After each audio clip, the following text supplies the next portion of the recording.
Right, for more on China's economy and today's data, we're joined from Irvine, California by Henry To. He's the Chief Investment Officer at CB Capital Advisors. Henry, good to see you. Thanks for joining us tonight. Michelle, always a pleasure. Thank you.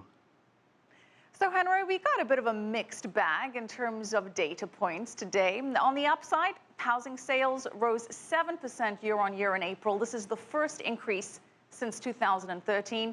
So, Henry, what is your take on how the property market is recovering?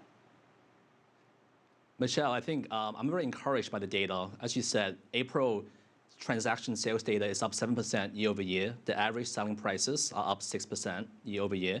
Now, I'm also looking at some early May data that we've been tracking for the first week of May or the first 10 days of May, and they're actually looking pretty good. We're looking at sales volume that's up about anywhere from 20 to 30% year over year, although their sales price have dropped a little bit. But overall, we like the story right now for Chinese property.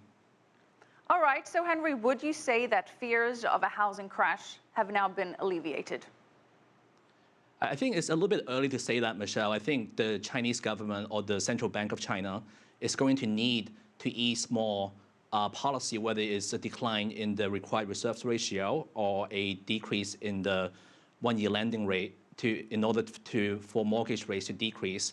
Now, we are also more encouraged, however, because we look at land sales as well, and that's down about 50% year over year, which means that inventory is now rebalancing, which is great for demand going forward.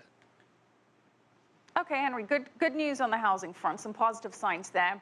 One thing that didn't look so good is fixed asset investment, did not look as robust as desired, and that is usually regarded as a barometer of Chinese growth.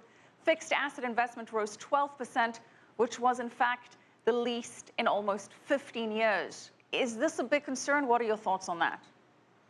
Well, I think China right now is dealing with some capacity issues. You know, you mentioned real estate, and not just real estate, but also infrastructure as well. Like, for example, the aluminum industry.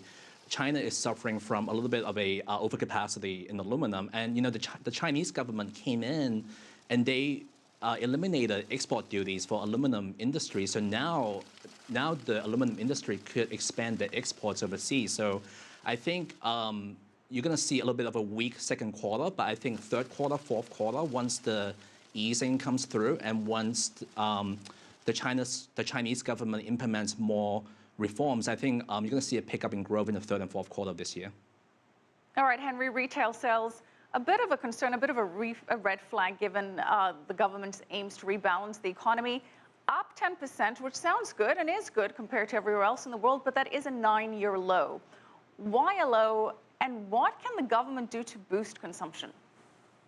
I think, again, I think retail sales, you know, is at 10%. It's impressive relative to the rest of the world, but it was at 12% last year. So, you know, so a lot of that comes from the fear, I think, of a job market that is a little bit not as good as it used to be. I think a lot of the consumers, the young consumers, what I call the G2s, now these are kids who are age 25 years or younger. These are the super consumers of the future of China.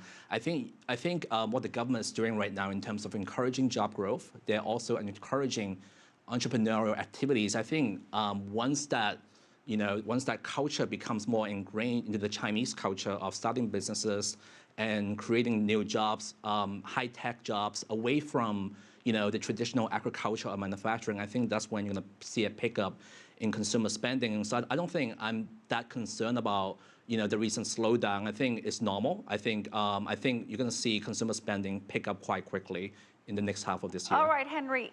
The People's Bank of China earlier this week cut its benchmark lending and deposit rates by 25 basis points, the third cut in 6 months. We've seen the Chinese stock markets rally on these moves. But the question is, has it been trickling down to the real economy? And what do you see as the next step from the People's Bank of China? Because the PBOC has stressed that there is no need to use quantitative easing or QE to boost liquidity. What can we expect next? I think, over the last 6 months, as you mentioned, you have the People's Central Bank of China just easing, whether it's required reserves ratio or a easing of the one-year lending rate. Now, that alone frees up about 1.9 trillion RMB of lending is starting to trickle through because now after the latest ease, a lot of the property developers now have more room to develop property to lend money to potential homeowners. So I think you are going to see some trickle through, so to speak, starting probably about now, honestly. Now, I think in terms of our outlook, I think with inflation at 1.5%, the CPI, consumer price inflation at 1.5%, now wholesale price inflation is even lower than that at negative 4.6. I think with the one-year lending rate at 5.1, that's pretty high. You know, real interest rates are very high in China right now. Mortgage rates are still at 6%. So I think there needs to be a lot more easing for the Central Bank of China going forward.